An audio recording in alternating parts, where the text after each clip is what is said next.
So, I got permission from, like, another content creator, basically to, like, hey, can I react to your video? Can I watch your shit? And they indeed did give me permission. Oh, fuck. It's time for a real breakdown of the plot that isn't coming from an idiot.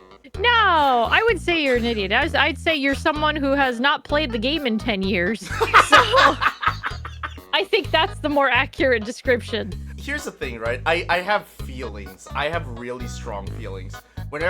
So first of all, I'm really bad with names, but I have really strong feelings, and if I see certain characters in certain fan art, I have like I have like good memories. So like I remember like the spider lady, and she made me really happy just looking at her, and like even just thinking about the way like Sans talks makes me really fucking like laugh, and like just I kind of have good memories of it. You know what I mean?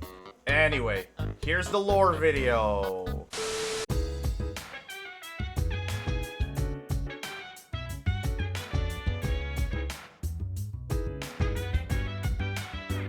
Undertale was pretty weird, wasn't it? Who'd have thought that a scrappy indie game developed by a relative unknown would become such a massive hit that's still kicking around in the public discourse coming up on 4 years on.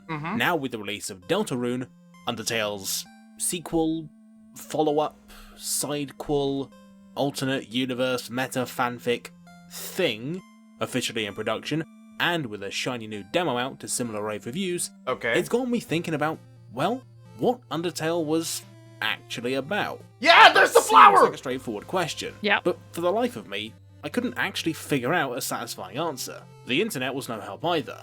You'll need to wade through an obscene amount of Steven Universe song parodies that are somehow more popular than the originals, a bunch of webcomics, and of course, game theory.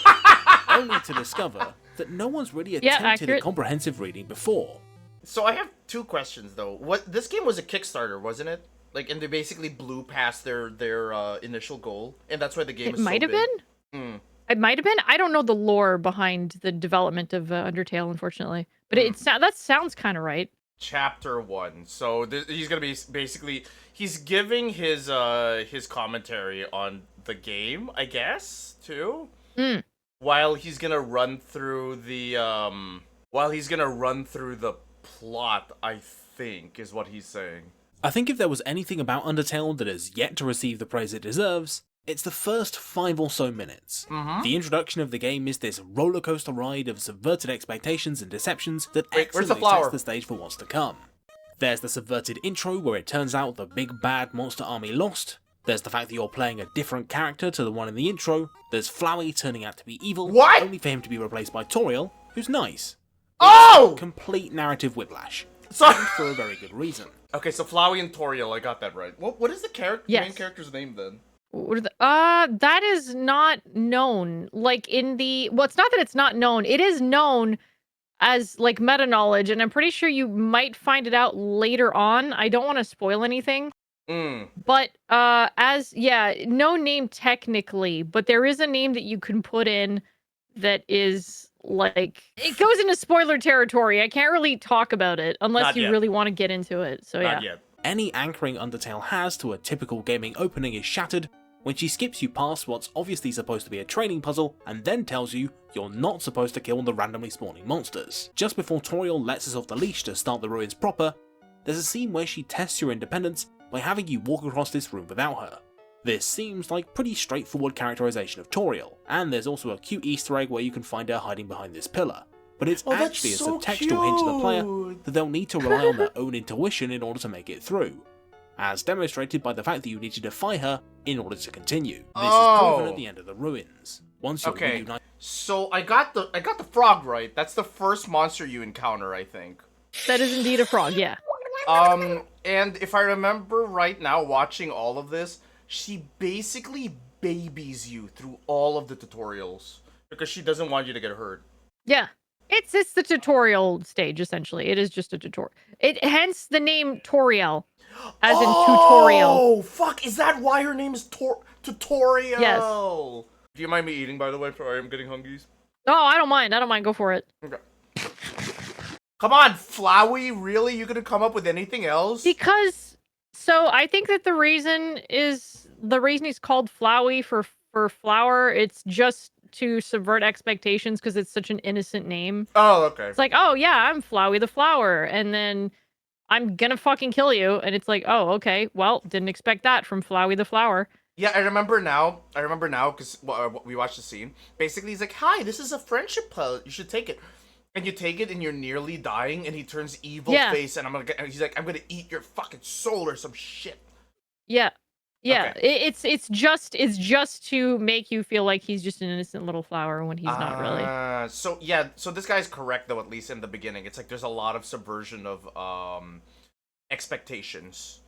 Mm-hmm. Okay. Cool. With Toriel, she nicely takes you into her nice house, bakes you a nice pie, and gives you a nice room to stay. I got the pie which right! is very, lovely of her. However, it quickly dawns on you through talking to her and poking around in the various rooms that not only does she have no intention of letting you go, you aren't the first kid she's adopted this way. Tutorial character subverted once again. Oh! When you try to escape, Toriel goes to destroy the exit to the ruins and enters a fight with you. The catch though is that as you lose health, Toriel's attacks will also do less damage, and eventually they'll avoid you entirely. In effect, Toriel can't actually kill you. This serves a dual purpose, both to demonstrate Toriel's mercy, but also to kind of frustrate you. Toriel is the hardest enemy to beat pacifist style in the whole game, and I think that's deliberate. See, in order to beat Toriel, you can't talk to her like you can with every enemy up until this point, and sparing her doesn't really appear to do anything, even going so far as to repeat the same responses to trick you into thinking you've exhausted her dialogue. Yeah. Most players, based on this evidence, will conclude that they're going to have to reluctantly fight Toriel and get a nasty surprise when they out of nowhere do about 15 times more damage, killing her instantly. This is an emotional gut punch. And rather than simply accepting it as part of the story, your new metafictional perspective is all too aware that you've failed. Yeah, I remember this specifically now. I remember it jostled something in my brain. So basically, it was like I thought I had run through all of my options because she was giving you the same response over and over again, despite and I'm trying to figure out. So I'm like, act, mercy, but I don't want to fight her because that's what the whole game taught me not to do. Yeah, of course. That's the intent. And if I remember right, because my friend did kind of ruin this for me. The real intention was you're supposed to take her out, so then you're naturally put into the neutral route because you have one kill. So even if you spare everyone, you still have her as your kill count, so you can never have a true pacifist route, right? You regardless if it's your first run, even if you spare her, if you spare everybody, it doesn't matter. You're still locked in neutral. I remember you can only get a pacifist in your second playthrough. You could have saved her if only you'd done better. Two things happen here. Either you'll be locked into the so-called neutral ending of the game where you've killed at least one person, and the memory of killing Toriel will drive you to think more carefully in the future, or more likely, you'll realise, oh hang on a minute, this is a game. You can just reload your save and not kill her this time. In doing this, you've accepted Undertale's nature as a game that you can manipulate. Well done. But it's not done with you yet. Moments after killing or saying goodbye to Toriel, Flowey pops back up and has a bit of a chat with you. If you successfully spared Toriel first time round, he'll taunt you about eventually needing to kill out of frustration and give a vague warning about his future plans. But a far more interesting bit of dialogue gets shown if you reload to save her.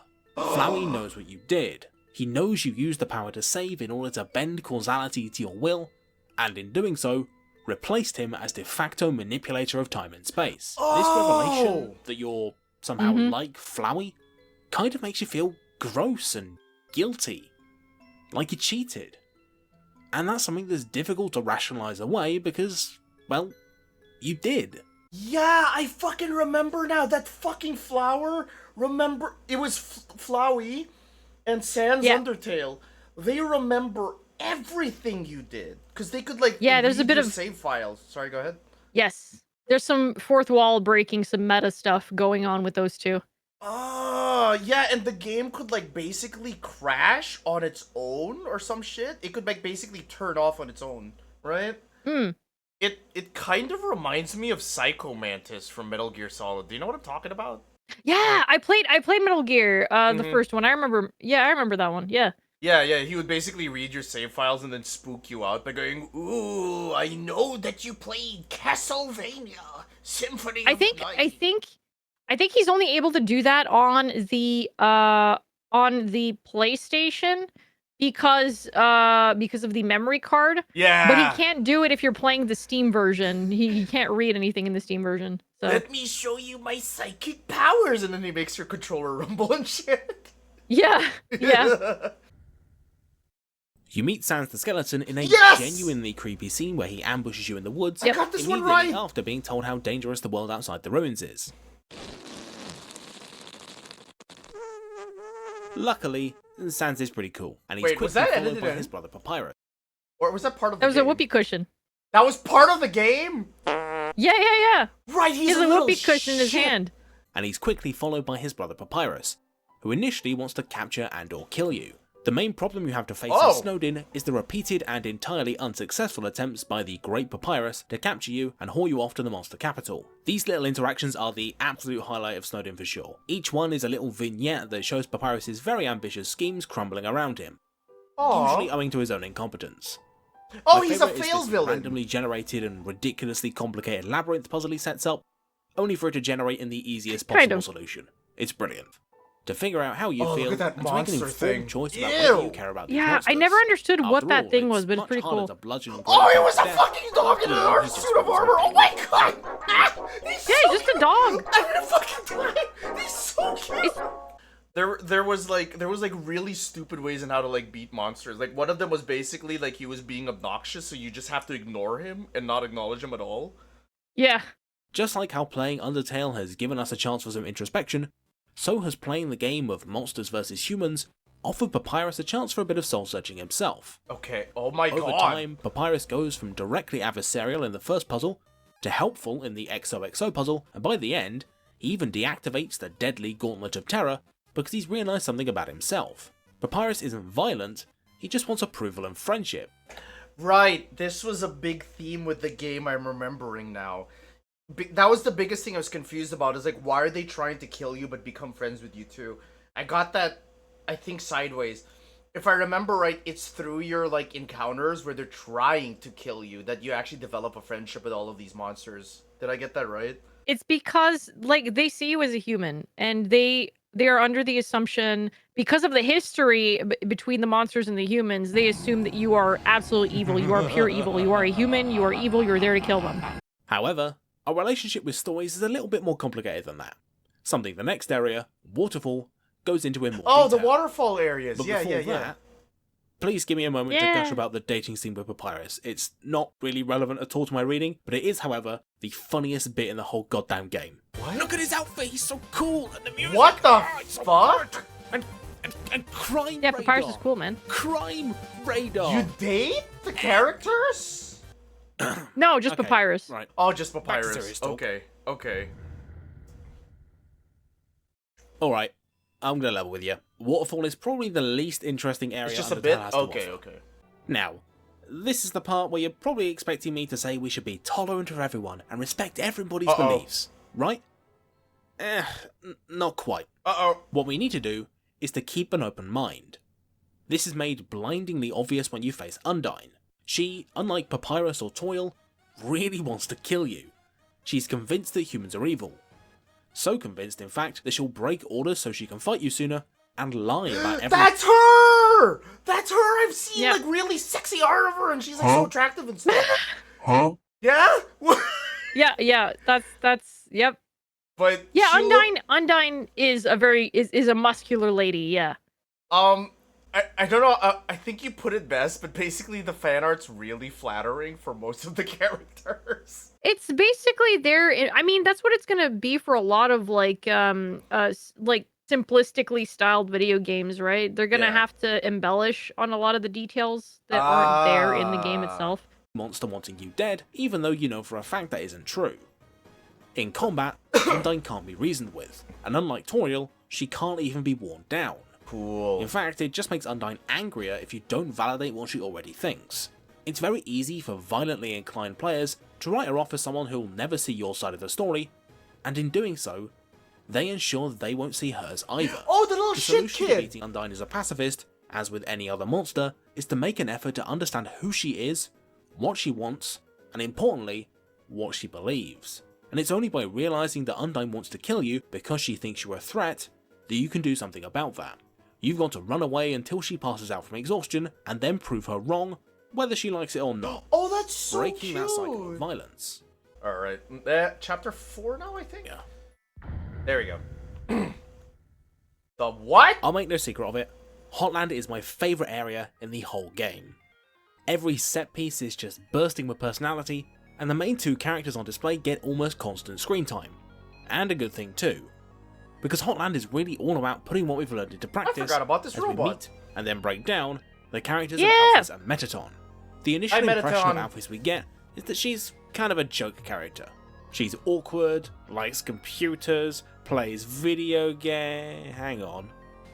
Alphys is actually a pretty spot-on representation. She's a girlfriend! I remember! Because I saw so many from my friend. She would write so many fucking fan fictions about her and Undyne and their dates and about how they watch anime and shit. There's so many Here's the fucking thing. fan fictions. Sorry, go ahead. Here's the thing.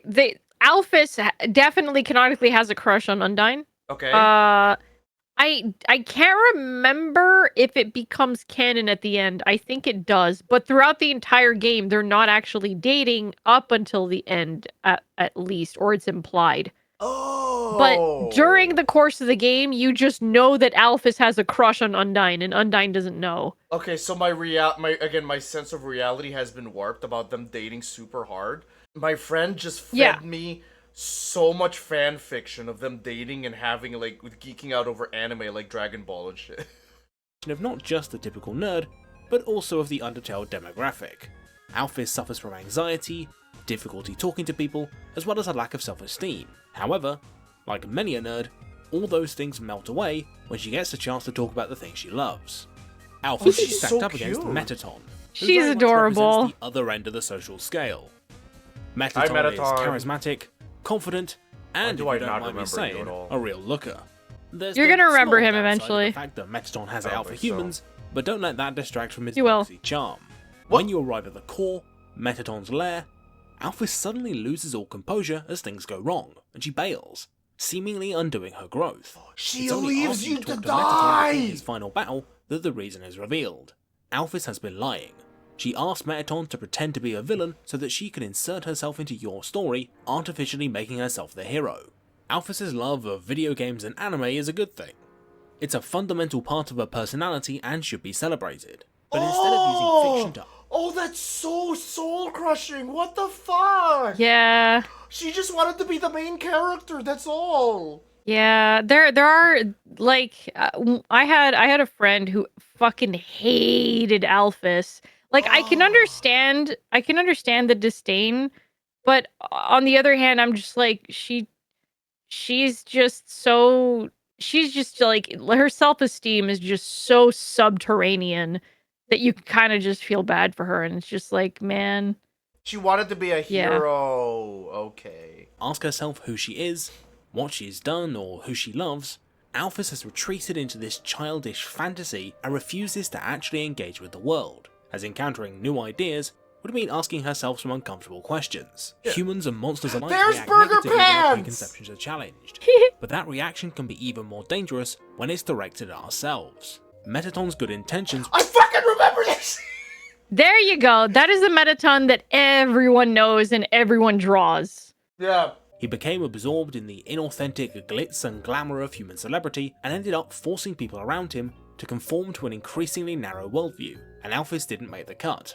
It isn't until all of Metaton's fans call in at the end of his battle that he realises he's become the inspiration for a new generation of monsters and reconnects with why he wanted to change in the first place. The mistake both Alphys and Metaton made is that they used stories to avoid learning about themselves and becoming isolated from the world. Alphys, in trying to recreate the game she loves, attempts to substitute the cliche character growth of Mew Mew Kissy Cutie for actual personal introspection. Metaton too tries to fill the void his friends once occupied. Right, he was luxury, talking about that in one of the cutscenes. One of the games she Yes. plays is like Mew Mew Kissy Kissy or some shit. Mew Mew Kissy Cutie. Yeah. It's her yeah. anime. It's her favorite anime. If you've been paying attention to the stuff going on in the background, you'll have realised that monsterkind is fixated on the story of the war, long after humanity has forgotten about it and moved on.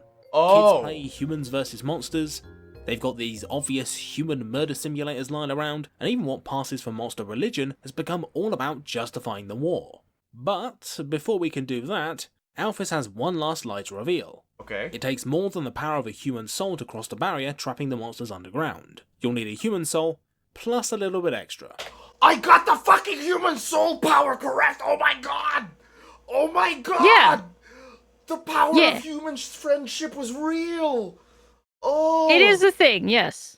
Oh Not my not it's not God. quite it's Sorry, not go ahead. quite how you assumed it, but there's definitely like the soul power thing going on. Okay, I got that one right. I fucking oh! Wow, you were right. I actually did get the vibes right. Yeah. Where did you get the call? I think that was a game theory video, dude. I'm gonna be real with you. It might have been a game theory thing. Okay. A monster soul. In order to escape, you'll need to kill Asgore. And if you don't, he'll kill you. Oh. The long road through the monster capital starts completely silent, giving you some much needed time to decompress after the hectic Metastorm fight Cool. and the plot reveals that surrounded it. That is until you find a house that looks spookily similar to Toriel's, Huh. except it bears all the telltale signs of her absence. That's when the monsters start appearing, and instead of trying to fight you, they tell you their story. The only one they've got.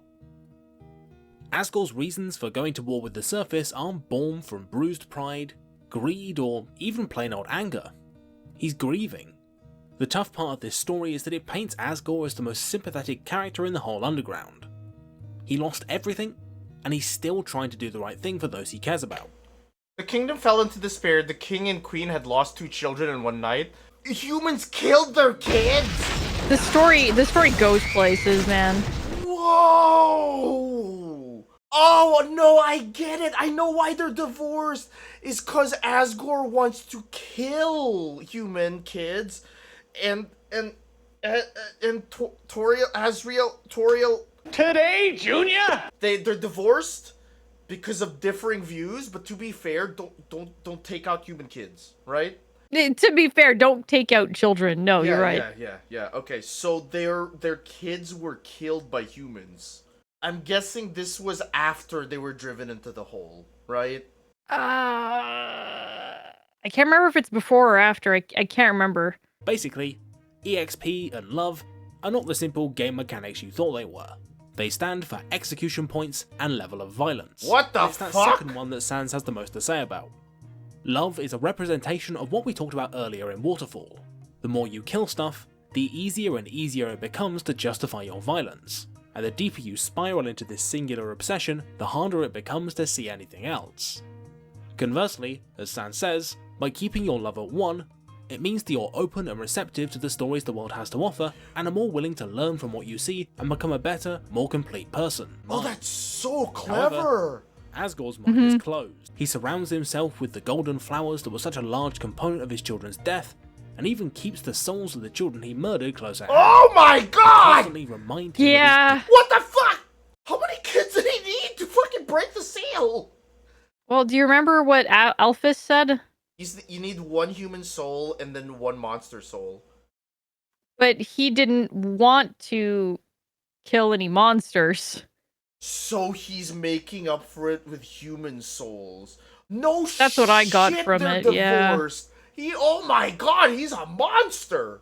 A little Asgore is fucked up, kind to yeah. you. Yeah. He even gives you the time you need to get your affairs in order, but all that belies an inner stubbornness.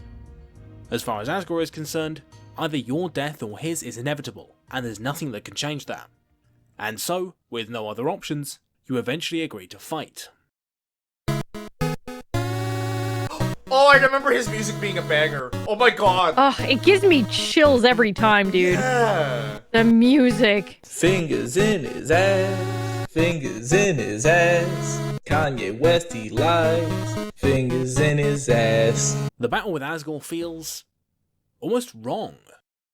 Unlike with Toriel, there's actually no pacifist solution, Oh. reflected by Asgore literally Whoa! destroying the mercy button when he starts fighting you.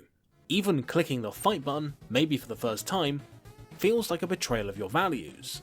Your remorse over being forced to fight Asgore is juxtaposed with the pumping boss music and deadly attacks to create this brilliant feeling of unease, like this shouldn't be happening. But despite that, there's a hope that eventually there'll be a way to talk him down. Oh fuck, Evidenced I by just the noticed fact that his something attacks really will reduce you cute. to one- What? His attacks are the same as Toriel's. Yeah. Oh, They that's have so the same. cute. Yeah. This is what you were talking about. Like, you eventually need to kill someone, and it's him at the end of the neutral route. There's the theory that what? What? Basically, sorry, I was half reading chat. Sorry. So this is what you were talking about a while ago. You need to kill one monster during the neutral route, and it's him that you need to kill. Yeah. Yeah, exactly. Because you don't really have a choice during the Asgore fight.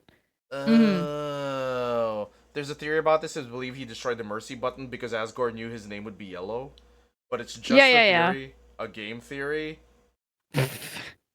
After a hard-won battle, Asgore will, eventually, collapse, and basically asks you to kill him. It's at his lowest moment that Asgore confronts the reality of what he's done and why. He's murdered 6 children because he can't accept the deaths of 2.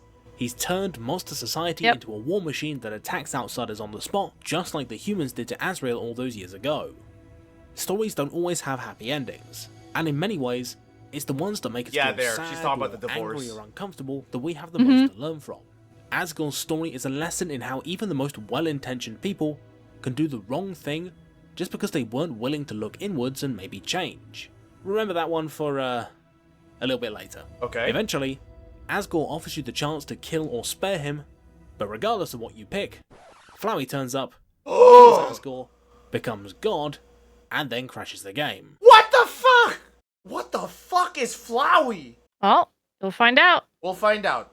But okay, I was not wrong with my recollection of Flowey being at the end then. I thought I was completely wrong. You remember that correctly. Okay.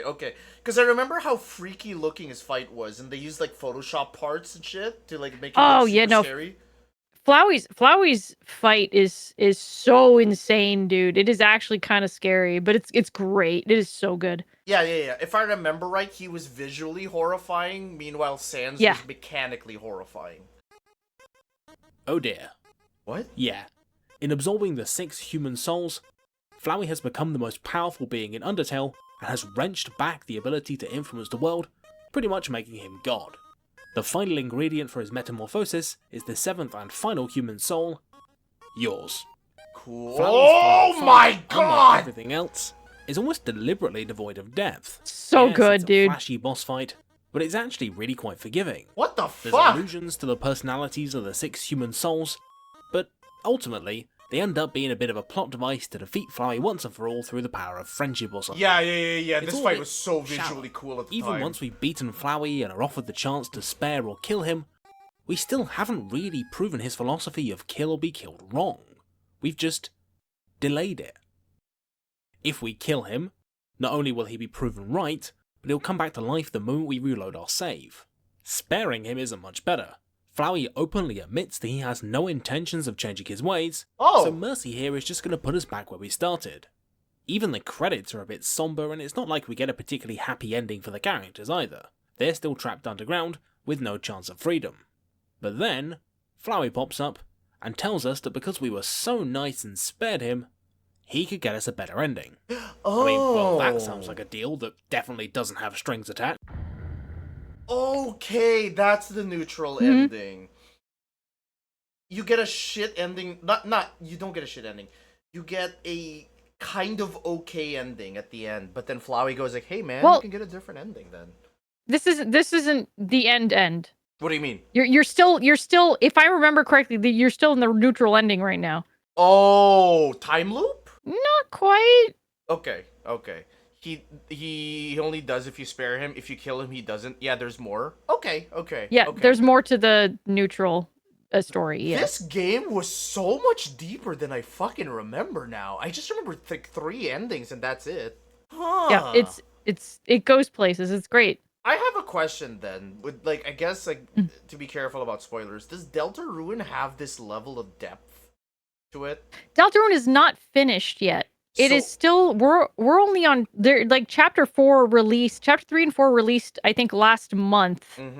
And I think it is still being worked on, so we're not done yet.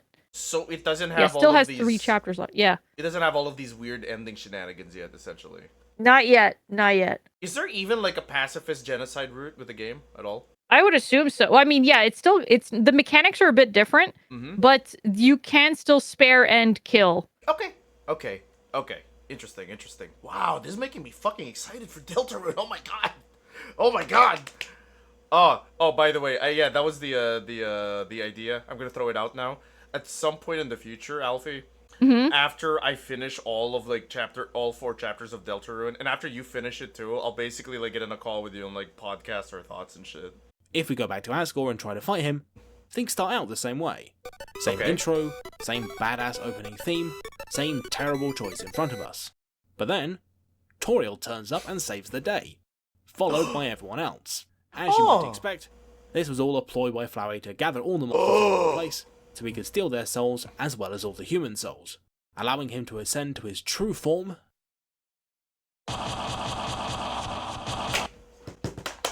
It's their kid! Sunny!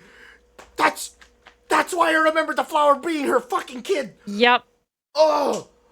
Why was he a flower? Keep watching. Azrael Dreamer is not an anagram to serial killer. It's an anagram to serial murderer. But I don't think that was intentional. Okay, that was just an accident. Okay. It was an accident because, like, Asgore and Toriel make the name of Azrael. I don't think it was intentionally supposed to be serial murderer. I do like the name Dreamer, though. It's kind of cute, actually. Azrael Dreamer, the son the theme song of Toriel and Asgore. Oh, fun fact, I only know this theme song because I did watch this LP, but also because there's a professional wrestler that used his fucking theme song as his entrance song for like his final match in Japan. Yeah. Azrael/Flowey is the final enemy in the game, and as such, represents the antithesis of everything Undertale wants you to understand. Azrael is an embodiment of the refusal to learn and a refusal to change. In baiting you in with the promise of a better ending and constantly resetting the world, Azrael ensures that he can carry on playing childish games with his friend forever, indicated by the fact that you literally can't lose this fight. But what's weird is that when you listen to his petulant demands of you and his way too edgy names for things, God of Hyperdeath, really, we realise that Azrael isn't threatening. He's almost pitiable, really. Both as a flower and as his true self, Azrael's entire worldview is simplistic and stunted. He never grew up, and doesn't want to face the realities of the world or who he's become. Azrael resets our friends back to the way they were when we first met them, but we can restore them by giving them opportunities to question their old selves. We show Undyne our... Oh, that's so sad, right? Because both the kids died really young, right? Yeah. So even though he looks grown up here, he's always stayed a child, essentially. Yeah. Oh, that's so sad. Oh my god. Oh, this game. I'm gonna have a rough time with Deltarune, dude. I don't know. Flowey/Azrael, on the other hand, has spent so long literally running away from everything that could ever possibly challenge him, and seemingly spending every waking moment trying to convince himself that his obviously flawed ideology is right, that he's lost even those basic self-analysis abilities that we learned in the tutorial. The only way to end this endless battle is to teach Azrael, ideally with the help of magic rainbow powers, how to look inwards and grow as a person. Undertale doesn't demand you learn a specific thing, or come to a particular conclusion. All that it wants is for you to learn something and become a better person for it. It doesn't matter whether it got you to think about the ethics of violence, about family, grief, whether you prefer butterscotch or cinnamon. All Undertale asks is that you learn from it. Once he's finally been worn down and forced to confront himself, Azrael relents. He lets his twisted game finish and returns to his childlike inner form. Honest with who he is, and the growing up he needs to do. With this knowledge in hand, and with the awakened determination of the monsters within him, Azrael shatters the barrier and sets everyone free. Even Toby Fox has learned from Undertale. Deltarune, the follow-up game, shows clear signs of improvement over its predecessor. The combat has much more depth. Oh yeah, no, the pixel art's fucking gorgeous. Holy shit! Yeah, it's very cute. Wow, it's so much better than Undertale. Not that I'm saying Undertale is bad, but like this is incredible looking. It's an evolution of it, yeah. Yeah, he got way better at like this whole pixel art stuff, essentially. Mm-hmm. And the pacing is much more consistent, but the influence is still there, clear to see. The influence our time in the underground has had on us will never leave, because we use the stories it had to tell us to become who we are today. But, and it might be uncomfortable to admit, we've learned all we can from Undertale. It's time to move on. After gathering all the footage I needed for Undertale, I took my save file, put it in a folder, and then uninstalled the game. Almost certainly for good.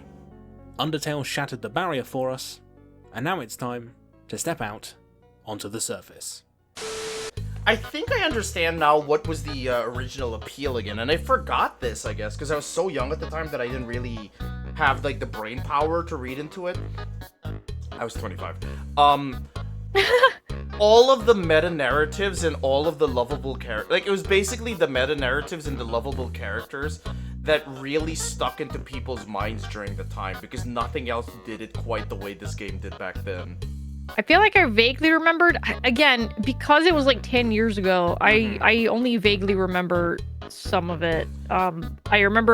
I kind of remember the overarching story. But all the nitty gritty details and stuff, like, that's just gone from my brain. like the fucking underground lab with the souls of the monsters deformed into like actual monster shit. You know what I mean? Like, what was your like the thing that you kind of latched onto in your brain? I was like, oh, I really like this bit. I think I just really liked Alphys a lot because I related to her a lot. So. Oh, so yeah. you understand why people don't like her, but you also understand her plight in a way. Exactly.